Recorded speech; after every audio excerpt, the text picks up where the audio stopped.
Қазіргідей коронавирус қысқан шақта кәсіпкерлердің көмегі ауадай қажет. Елбасы Нұрсұлтан Назарбаев қалтасы қалың қазақстандықтарды мәрттік танытуға шақырды.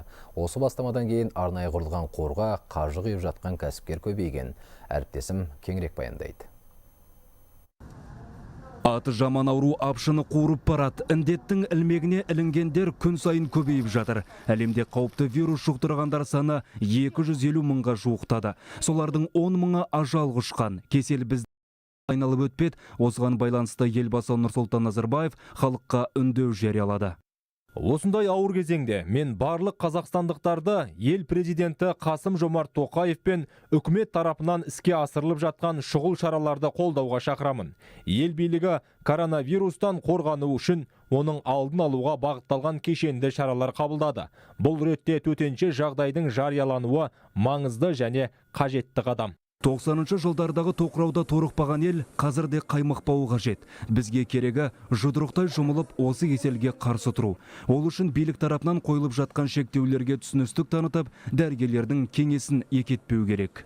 Әрине мемлекет өзінің алдында азық-түлікпен қажетті заттармен қамтамасыз етуді қолға алып отыр. Бірақ соған қарамастан бір-бірімізге егер осындай қолдау, көмек күштерін беріп отырсақ, онда нұр үстіне нұр болар. Мемлекет тұрғындарды азық-түлікпен және дәрі-дәрмекпен қамтамасыз етеді. Бұл істен қалтасы қалың қаржыгерлер де қалыс қалмауы керек. Елбасы халыққа үндеуінде кәсіпкерлерді жомарттық танытуға шақырды. Отандық бизнес өкілдерін жалдамалы қызметкерлерді жұмыстан шығармауға шақырамын. Сіздер жұмыс орындарын сақтау арқылы қоғамға қамқорлықтарыңызды көрсетесіздер. Еліміздің кен өндірісі мен шикізат ресурстарын өңдеу және өнеркәсіп саласындағы ірі инвесторларда үкіметпен, әкімдіктермен бірлесе отырып, өздері жұмыс істеп жатқан өңірлердің тұрғындарына қолдау көрсетуге тиіс. Конечно, актуальным и наиболее острым вопросом сейчас. Тап қазір адамдардың жұмыссыз қалмауы өте маңызды. Әлеуметтің әлжуаз топтарына көмек көрсету мәселесі де күн тәртібінде тұр. Елбасы халыққа үндеуінде республикалық қор құру туралы бастама көтерді. Кәсіпкерлерді осы игіске жұмылуға шақырды.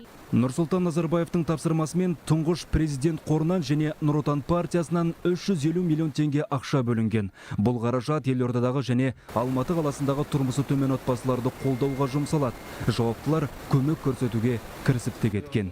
Фактор коронавируса может оказать.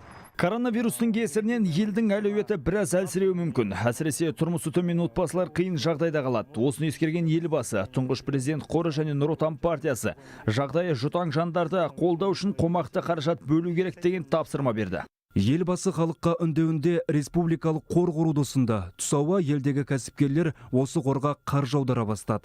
Қазірдің өзінде 2 миллиард теңгеге жуық қаражат жиналған.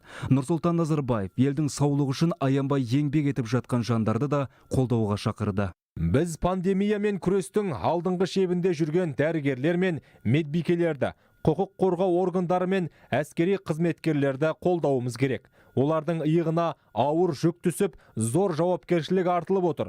Жұртшылықтың оларға көмектесіп, түсіністік танытуға және барлық нұсқауын жауапкершілікпен орындауға тырысқаны жөн. Осындай қысылтаң шақта экономика шатқаяқтамау керек. Ол үшін үкімет тиісті шаралар қабылдап жатыр. Кесел қаупі сейілген соң барлығы қалпына келеді дегенге кәміл сенемін. Жағдайды дұрыстауға мемлекеттің шамасы жетеді. Вирустың емі бар.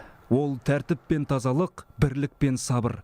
Қазақстан осыны ұстанса, қауіпті кеселді сөзсіз ауыздықтайды. Қазір барлық мемлекет қиын жағдайда қалды. Елбасы осындай жауапты кезде жұртты жауапсыз болмауға шақырды.